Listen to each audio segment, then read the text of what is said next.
내가 이제 세 번째 너희에게 가리니 두세 증인의 입으로 말마다 확정하리라. 내가 이미 말하였거니와 지금 떠나 있으나 두 번째 대면하였을 때와 같이 전에 죄 지은 자들과 그 남은 모든 사람에게 미리 말하노니 내가 다시 가면 용서하지 아니하리라. 이는 그리스도께서 내 안에서 말씀하시는 증거를 너희가 구함이니 그는 너희에게 대하여 약하지 않고 도리어 너희 안에서 강하시니라. 그리스도께서 약하심으로 십자가에 못 박히셨으나 하나님의 능력으로 살아계시니 우리도 그 안에서 약하나 너희에게 대하여 하나님의 능력으로 그와 함께 살리라. 너희는 믿음 안에 있는가? 너희 자신을 시험하고 너희 자신을 확증하라. 예수 그리스도께서 너희 안에 계신 줄을 너희가 스스로 알지 못하느냐? 그렇지 않으면 너희는 버림받은 자니라. 우리가 버림받은 자 되지 아니한 것을 너희가 알기를 내가 바라고, 우리가 하나님께서 너희로 악을 조금도 행하지 않게 하시기를 구하노니 이는 우리가 옳은 자임을 나타내고자 함이 아니라 오직 우리는 버림받은 자 같을지라도 너희는 선을 행하게 하고자 함이라. 우리는 진리를 거슬러 아무것도 할 수 없고 오직 진리를 위할 뿐이니 우리가 약할 때 너희가 강한 것을 기뻐하고 또 이것을 위하여 구하니 곧 너희가 온전하게 되는 것이다. 그러므로 내가 떠나 있을 때 이렇게 쓰는 것은 대면할 때 주께서 너희를 넘어뜨리려 하지 않고 세우리 하여 내게 주신 그 권한을 따라 엄하지 않게 하려 함이라. 마지막으로 말하노니 형제들아, 기뻐하라. 온전하게 되며 위로를 받으며 마음을 같이하며 평안할지어다. 또 사랑과 평강의 하나님이 너희와 함께 계시리라. 거룩하게 입맞춤으로 서로 문안하라. 모든 성도가 너희에게 문안하느니라. 주 예수 그리스도의 은혜와 하나님의 사랑과 성령의 교통하심이 너희 무리와 함께 있을지어다. 아멘. 안녕하십니까. 9월 30일 월요일 말씀 묵상 시작하겠습니다. 고린도후서 13장 1절에서부터 13절, 고린도후서 마지막 시간은 어떻게 보면 기독교의 가장 큰 역설, 진리와 사랑이 함께한다는 그 역설을 다루면서 끝나게 될 것 같습니다. 교회가 거룩함을 지키기 위해서는 반드시 올바른 권징이 시행되어야 됩니다. 잘못을 저지른 자가 있으면 분명하게 그것에 대해서 징계를 가해야 한다, 이것입니다. 명백하게 잘못을 저질렀음에도 불구하고 교회가 그 범죄자에 대해서 침묵한다면 혹은 면죄부를 준다면 교회의 거룩함은 심각하게 훼손이 됩니다. 그러나 또한 그 권징을 시행할 때에는 그 영혼과 또한 교회 전체에 대한 사랑이 전제되어야 한다는 것도 역시 우리는 잊어서는 안 됩니다. 이처럼 진리와 사랑, 징계와 용서라는 서로 상반돼 보이는 두 가지가 함께 있는 역설, 그것으로서 고린도 후서가 끝나고 있는 거죠. 바울은 여기서 거짓말로 사도를 비난하고 교회에서 자기 개인의 유익을 구했던 자들을 정식으로 벌하겠다는 경고를 하고 있습니다. 그러면서도 그 마음에 품은 교회를 향한 뜨거운 사랑을 숨기지 않고 있는 것이죠. 1절부터 4절 보시면요, 이 권징을 시행할 것이라는 말을 강력하게 이야기를 하고 있습니다. 정식으로 권징을 시행할 것이다 하는 이야기죠. 1절에 보시면 두세 증인의 입으로 말마다 확정하리라, 이런 말을 쓰는데, 두세 증인이란 말은 뭐냐면 정식으로 재판 절차를 시행하겠다는 얘기입니다. 이는요, 민수기에서도 나옵니다만은 살인한 자를 죽일 때에 한 사람의 증언으로서만 그 죄를 확정할 수가 없고 반드시 두세 사람의 증언이 있어야 되는 그 규정을 사용하겠다는 얘기죠. 이것은 교회 내에서 공식적으로 거짓을 말한 사람이 누구인지를 드러내고 교회가 정하는 방법으로 징계를 가하겠다는 얘기입니다. 상당히 강력한 어조를 사용하고 있죠. 용서하지 않는다라는 말까지 사용하면서 굉장히 강력하게 이야기를 하고 있습니다. 그러나 그럼에도 불구하고 자기 자신이 지금까지 계속해서 약한 모습, 그 약한 자로서의 자리를 지키고 있었다는 사실을 그대로 이야기를 해요. 바울은 지금껏 고린도 교회를 대상으로서 언제나 겸손하고 낮고 약한 자세를 유지해 오지 않았습니까? 그러나 그 겸손하고 낮고 약한 자세는 그냥 힘이 없어서가 아닌 거예요. 예수 그리스도께서 약한 모습으로 십자가에 못 박히셨으나 그분은 하나님의 권능을 소유하신 가장 강한 분이셨죠. 그와 마찬가지였다는 얘기입니다. 바울이 지금껏 약하고 겸손한 모습을 취해온 이유는 그 범죄자들에 대해서 확고하게 강한 태도를 취하기 위함이었던 거죠. 사실 교회는 서로를 섬기고 겸손한 모습을 가져야 합니다. 늘 교회는 낮아지기 위해서 노력하는 사람들의 모임이죠. 하지만 적어도 범죄에 대해서는 확고한 태도를 가져야만 합니다. 교회는 범죄가 드러났을 때 정식으로 증인들을 세우고 범죄 사실을 확정하고 그에 대해서 징계를 가해야만 돼요. 그래야만 교회의 거룩함이 확보됩니다. 교회가 거룩함을 잃는 이유는요, 죄인이 없어서가 아니죠. 죄인이 나타났을 때 그들을 벌하지 않기 때문에 거룩함을 잃는 겁니다. 확실하게 징계가 이루어지면 교회의 거룩함은 훼손되지 않습니다. 그런데 문제는 교회가 사람을 징계하는 것을 두려워한다는 데 있는 거죠. 5절부터 7절까지 내용 보시면요, 버림받은 자라는 말이 계속해서 반복되어 나오고 있습니다. 바울은 여기서 버림받은 자라는 말을 통해서 역설적인 진리를 나타내주고 있어요. 고린도 후서를 이렇게 살펴보면 바울이 큰 환난을 당하고 버림받은 자가 된 그 고통이 계속해서 나오지 않습니까? 게다가 바울의 대적들은 틀림없이 바울이 환난을 당하는 이유가 무엇이냐 하면 하나님이 그를 버리셨기 때문이다라고 주장했을 거예요. 저 사람이 정말 하나님의 일꾼이라면 왜 저렇게 어려운 일 당하겠냐? 왜 저렇게 매 맞고 다니겠냐? 왜 저렇게 배고프게 다니겠느냐?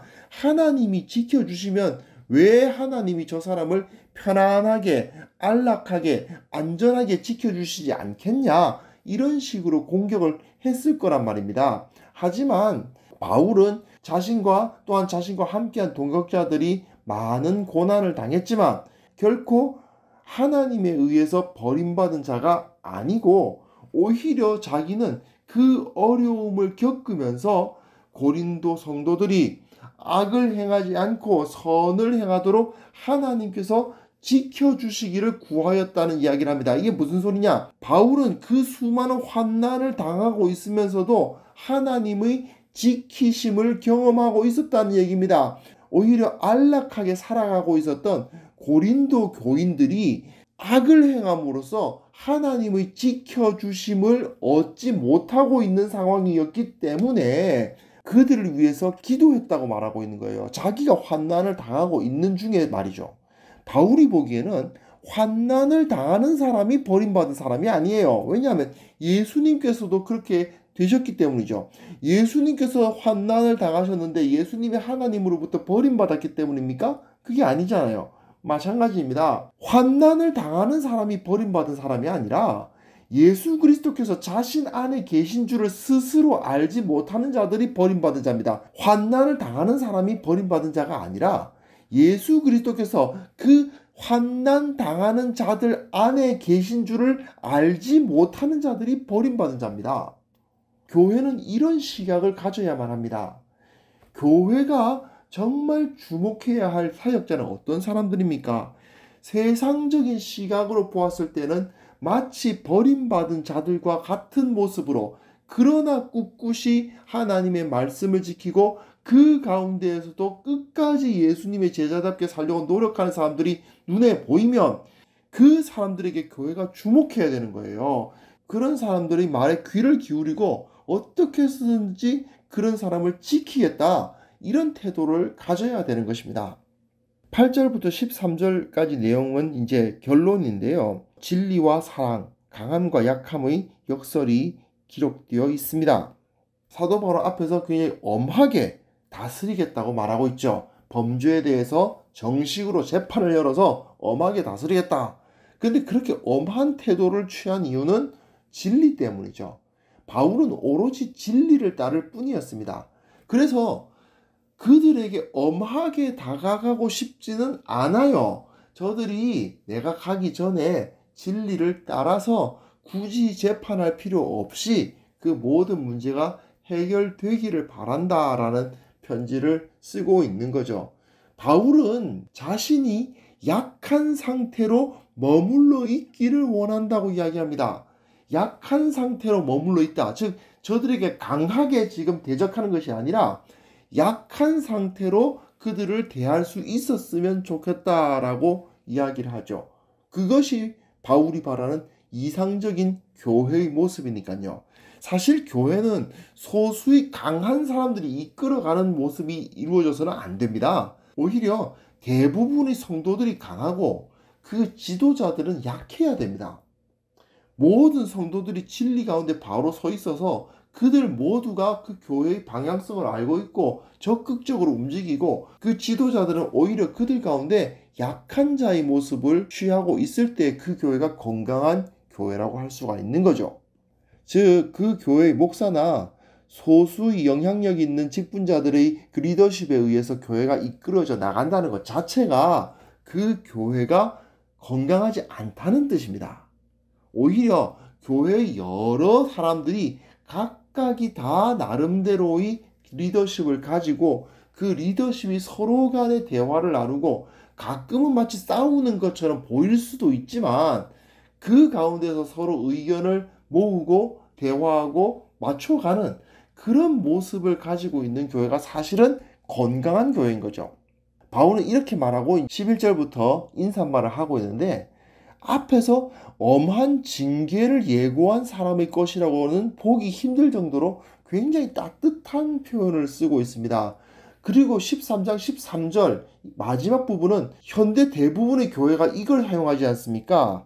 많이 들어보셨죠? 주 예수 그리스도의 은혜와 하나님의 사랑과 성령의 교통하심이 너희 무리와 함께 있을지어다. 네, 대부분의 예배가 마칠 때 이 축도를 사용하죠. 그 정도로 그 굉장히 간절한 기도가 주어지고 있습니다.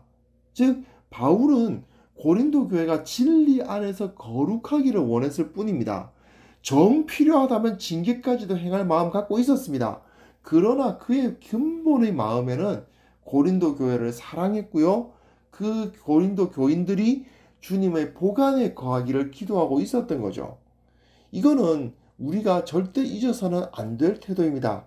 비진리와 죄에 대해서는 분명하고 엄정한 태도를 취해야 합니다. 그러나 그 죄에 대해서 분명하고 엄정하다는 그 태도가 사람을 비난하고 조롱하고 멸시하는 그런 모습으로 나타나서는 안 되는 거죠. 교회에 대해서 사랑하기 때문에 교회의 거룩함을 지켜야 하고 그래서 그 진리를 지키려고 노력하는 사람들이 돼야만 해요. 이것이 바로 우리가 이 세상 가운데 교회를 온전히 개혁된 교회로서 바로 선 교회로서 세워나가는 원칙이라 할 수 있습니다. 사실 최근에 한국 교회가 선명한 진리를 제시하지 못하고 그 진리를 지키려는 모습을 잃어가는 모습들을 많이 볼 수 있습니다. 정말 탄식이 나올 정도인데요. 교회는 정말 선명한 진리에 대해서 차갑게 엄격해야 됩니다. 그러나 그 가운데 뜨거운 사랑이 함께 있어야 한다는 사실을 우리는 잊지 말아야 됩니다. 사랑을 빙자한 비진리를 용납함, 이건 있을 수가 없습니다. 그것 때문에 교회는 망해가는 겁니다. 그러나 가끔 또 그런 모습들을 보면서 탄식하시는 분들이 그 엄격한 권징, 징계를 주장하시는 것까지는 좋은데 가끔은 멸시하고 조롱하고 손가락질하는 태도로 그렇게 말씀을 하시는 분들이 많은 거예요. 이것은 사실은 예수 그리스도의 공동체가 가지는 모습은 아닙니다. 저는 그 잘못된 모습들에 대해서 면죄부를 주는 행위는 정말 잘못됐다고 생각합니다. 그러나 그 모습을 보고 손가락질하기 좋아하고 멸시하기 좋아하고 저주하는 말들을 내뱉는 것은 또한 그건 잘못입니다. 우리가 물론 인간적으로 그런 마음이 들 수도 있겠죠. 하지만 교회를 사랑하는 마음으로 탄식하며 부르짖는 모습들이 우리 가운데 회복되어야 되지 않겠는가 생각합니다. 자, 이런 진리와 사랑의 균형을 바로잡는 교회를 우리가 만들어 갔으면 좋겠습니다.